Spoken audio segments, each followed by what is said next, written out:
Fishing for customers. Hi, my name is Martha Esch.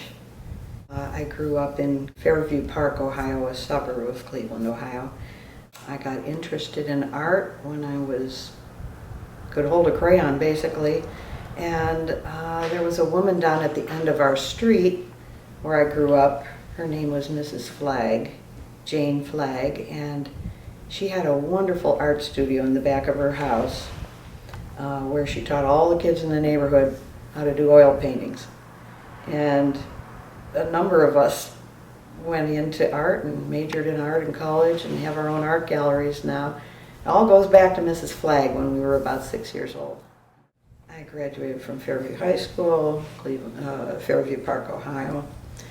Well, during high school I took courses at Cleveland Institute of Art and wound up going to Kent State University, started out majoring in aviation, took all my flying courses and weather courses, air traffic control courses, and then we had a great big backyard where I grew up, and it was very close to Cleveland Hopkins International Airport. And used to, as a young girl, I used to watch the airplanes fly right over the top of our house coming in for landing or takeoffs. And I always wanted to go up in one, but none of my family flew, so I just dreamed about it a lot. Then when I was 14 years old, I got my first ride in a Ford Tri-Motor. A girlfriend of mine in school, her father owned one of the islands in Lake Erie, a big portion of Middle Bass Island. And the Ford Tri-Motor would fly from Port Clinton, Ohio, over to a couple of the islands. And one winter day we took a trip in the Ford Tri-Motor. I was 14 years old, looked out the window, it was like, wow, I couldn't believe how much I could see. I could see everywhere. And it was just an eye-opening, it made a big impact on me. Then when I was a junior in high school, a year or two later, I was reading a book called Vagabonding in America.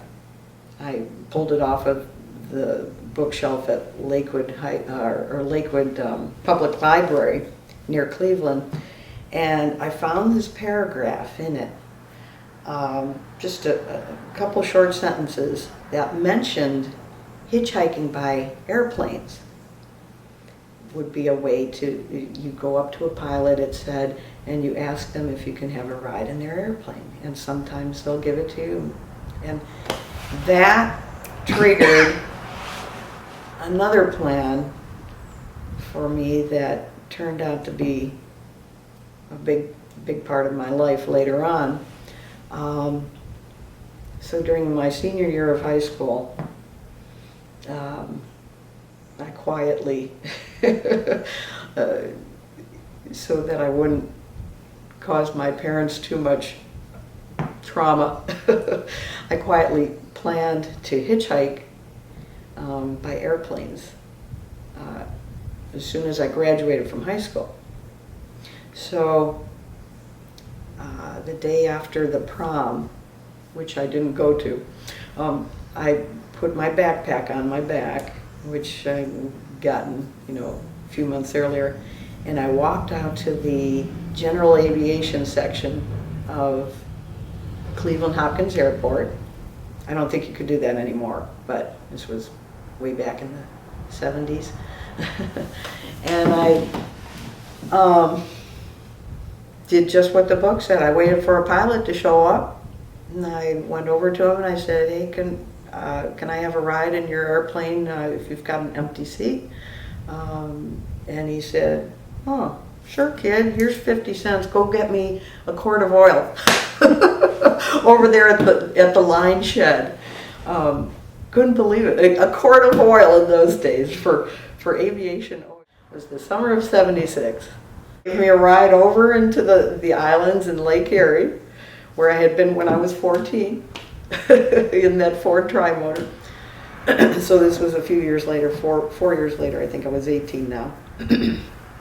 And dropped me off there, and I explored the island, and it was summertime, and all the boaters were out, and a day or two later, I had my little pup tent with me, so I camped in the great fields there on Put-in Bay. Next day I got a boat ride over into Canada, Leamington Point, Canada, across the lake, short way across the lake in Lake Erie. And from there I got a little airplane ride. Buttonville Airport, I know, was one of them, Montreal, Ottawa, and one of the pilots allowed me to take the controls of the airplane. It didn't occur to me that I could actually fly the airplane, and it wasn't as hard as, you know, it wasn't brain surgery. Of course, I wasn't doing the landing at that point. He showed me how to turn the wheel a little bit, keep the wings level over the horizon, and that was the start of my aviation career, I would say. 2 years later, I enrolled at Kent State University because I wanted to be a pilot. Now I knew I could be a pilot. I didn't think girls could be pilots. This was way back in, you know, the 70s, 1970s, when not many women were flying. But I learned that I could do this. Why can't I do this? I can do this. So I enrolled in the aviation courses, went through my private pilot training, my commercial pilot training, instruments, instructor. I became a flight instructor. And now I was teaching people how to fly. And I wound up minoring in aviation and majoring in art, because my senior year of college, all I had left of the courses to do was physics, structures, calculus, all of the heavy-duty math courses that I'm no good at. So my counselor suggested I do something that I'm really good at already, and I said, I'm good at art. And he said, okay, take wall-to-wall art courses for the last year and a half, and you'll have a major in art and a minor in aerospace technology. So during college, I worked on the flight line at Kent State Airport, gassing up the airplanes and plowing the snow on the runway. And I also painted pictures of people's aeroplanes. I say aeroplanes because I'm big into antique aviation, which became real big for me in 1988. This is 10 years after I got my private license and my flight instructor ticket and all. So after college, I had a sign shop where I did a lot of sign lettering. I'm still doing sign lettering and boat lettering today, and gold leaf work. During the 10-year period between 1978 and 1988, I spent a lot of time down in the Florida Keys, lettering boats and getting rides in airplanes, and doing a little bit of flight instruction, and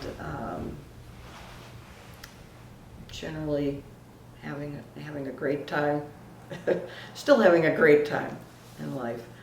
In 1988, I embarked on an ambitious aeroplane hitchhiking adventure. I set out 9 months earlier with an idea to hitchhike rides in antique airplanes in and out of all of the 48 contiguous United States. And I knew that I could do it. I just knew I could do it because I was well familiar with, I hung out at airports and knew that pilots generally love to take people up in airplanes and share their joy of flying with other people. And if they've got an antique airplane, they want to show it off, just like any antique car owner, loves to go for a ride on a Sunday and have people appreciate what they've got. And so I came up with a plan, a loose plan. It wasn't set in stone because with hitchhiking you don't know where you're going to go. But I knew I wanted to see all 48 contiguous United States, and I wanted to do it strictly by antique airplanes, the biplanes and the P-51s and the tail draggers and the Piper Cubs. And I was an avid reader of Gordon Baxter, who was he was a great author, and he wrote articles monthly in Flying Magazine on grassroots type flying. He had a column called Back's Seat, Baxter Back's Seat, and I wrote him a long handwritten letter. This was before emails, and or before I knew what email was anyway. This was in the 1980s. And I told him my loose plan, and he wrote me back and said, "I think that's great, kid. Give me a call. I want to interview you and write an article about what you're trying to do." So I called him and spent a couple of hours talking to him on the phone. And he asked me lots of questions. And I was also writing letters to all of the chapter presidents of the Antique Airplane Association, telling them my plan and hopefully gathering names and phone numbers of people who owned antique airplanes. And I got a number of letters back and lots of offers. When you get to Nebraska, give me a call. I've got a 1938 Beech Stagger Wing. Be happy to give you a ride towards the next state. Similar letters to that. Gordon Baxter made a wonderful 2-page article in Flying Magazine, and he printed my parents' names and address because they were my base of operations, and their phone number also. And then the calls really started coming in, and the letters. And my mother, oh gosh, my mother just passed away a few months ago. But in 1988, she was my base of excuse me. She was my base of operations. She wrote letters back to anyone who corresponded, who wrote with any interest on what I was doing. And she also answered the telephone and talked to people. And basically wherever I flew on this journey, the media, if the media knew anything about it, they were there at the airport to film the landings and the takeoffs and take the story down. And there were probably 400, 500 articles written, and it was on the news almost every day or where I landed or took off from. People mentioned Amelia Earhart because I dressed in the old style. I had jodhpurs and high-laced boots, big leather boots and goggles. And my motto was, have goggles, will travel. And I had an old World War I leather helmet. And just an old bag, leather bag. Everything I had was like from the 20s and 30s, so I looked like I was walking right out of the past. The statistics of the journey, my barnstorming journey, that I called it, was I flew 183 consecutive days in and out of all of the 48 contiguous states in aeroplanes that were at least 25 years old or older.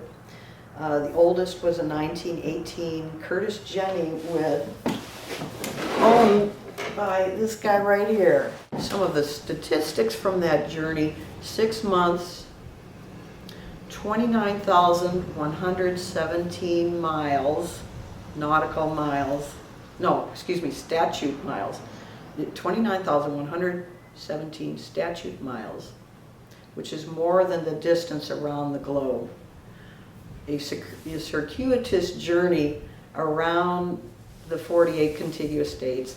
I landed in every one of the states, and I took no car rides, bus rides, train rides, or bicycle rides in between aerodromes to get me to the next one. If I land, and so it was strictly by antique aeroplanes. There were 199 different pilots who took me from place to place in 215 different vintage aircraft. Some of them had more than one airplane, and they'd take me around the field and land, and we'd get in another one of their antique airplanes and take off again. And that's Cole Palin, and I think he's probably my favorite character of all of the aviation characters that have ever been. He founded Old Rhinebeck Aerodrome in New York State. It's on the Hudson River. It's up the Hudson River Valley, north of Poughkeepsie, about a half-hour drive north of Poughkeepsie.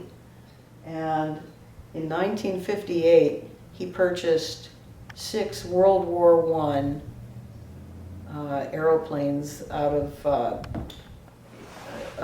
Roosevelt Field on Long Island. They were destined for the boneyard somewhere, and he was a mechanic at the field in one of the hangars, and on his lunch break he used to go there and look at these old dilapidated World War I aircraft. And he knew that they wanted to get rid of them or auction them off or whatever, and he wound up paying his life savings at that point for these 6 World War I aircraft. That was, I think, 1958 or 1956, thereabouts. And he had stories about getting them up to Poughkeepsie, where his parents had had a yard, and they had a chicken hut where in their backyard, and it was within that chicken house where he started repairing these old aircraft. And he had a story about I think it was the Curtis Jenny that he bought, 1918 Curtis Jenny, or it was a Canuck, a Canadian Canuck, which is very similar to a Curtis Jenny. He was dragging it back by the tail behind one of his cars. This would have been 1958 area or 1956, and the wheels got stuck in railroad tracks that were in, what do they call that? Streetcar tracks. in the road. I think it was in Nyack, New York, as he was dragging it back. And he had to leave the airplane there, and they put it over in the front yard because it was coming apart. Had to put it in the front yard, and it was in a rough neighborhood. But he got the people who owned the thing to take great pride in having it there for a few days, and they were guarding it for him. And he returned, I think, a few days later or a week later with new wheels to put on it and drag it the rest of the way. Or they put it up, I'm not sure how they got it back home. They must have put it up on something more secure, a trailer or something. 4,500 slides during my 6-month journey. Online, I've probably got posted 150 slides from the journey, in with the rough draft of my book. Now I'm still looking for a publisher. I'm not looking real hard. I'm hoping one will come to me. I need a good publisher and a good editor to help me finish up the book. I've written the better part of it. And it's chronologically organized. Anyway, the rough draft is online on theaerodrome.com. theaerodrome.com. And they'll have to join up. It's a free membership to the forum. And then they would look under non-World War I books section. So it was during that journey around the country in 1988 that one of the pilots that I met took a liking to. And after my journey was completed a few months later, I doubled back across the country from Florida, where I was living at the time, in my motorhome, and kind of planted myself down in Southern California within flying distance of this aviator. And by the time I got there, he had rekindled the fire with his old girlfriend. So I was no longer in the picture for him, but his best friend, who was interested in me, and he let him know. The two of us started dating, and a year later we got married, and a year later we had our first child, Charlie, who is now 22 years old, and his sister, Mary, is 19. Our two wonderful kids. Our marriage took a dive after about 8 years, so I've been single for the last, since 2000, but very happily fulfilled with art and my kids. My former husband's parents knew people in the area here. We came here. He introduced me to Locke. This was back in 1989. It was my first visit down Main Street. First time we drove down onto Main Street, I looked at the buildings. I thought, whoa, look at this place. It is so cool. Look at these rustic buildings. They're all leaning, and it looked like a ghost town. Still kind of does. But there's people living in most of the buildings. There's about 62 people here at last count out of the 50 buildings. A few of the buildings are still left vacant. But the place comes alive with tourists most weekends, and on good weather days throughout the year. We get a lot of tourism. People from all around the world come to Locke. So my first experience was back in '89, and then in 1990 we moved to the Delta area. We were just a few miles up the road in Cortland, where they have the pear fair every year. And I used to come down to Locke to paint pictures of the rustic buildings and the pretty gardens and the meadows in the back, the beautiful lagoon in the back. It was given the title, The Meadows, when the state parks took interest in it, and I believe it was titled or deeded to the state parks, granted to the state parks, not deeded, granted to the state parks in the year 2005, when all the land transfers of the George W. Locke estate was parceled out and then individually sold to the owners who were owners or renters or squatters who were all inhabiting the town about in 2004, 2005. Those were when those first titles were written. And the wildlands to the east of the town were given to the state parks. The pear orchards stayed with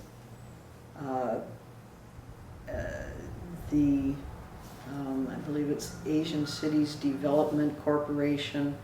It was the title, and that was two individuals and who had that corporation, I think. And then the individual buildings were then offered for purchase by the Sacramento Housing Redevelopment Agency and the Sacramento County, who came in there in between. About the year 2000, they purchased the 10-acre town and did the land transfers.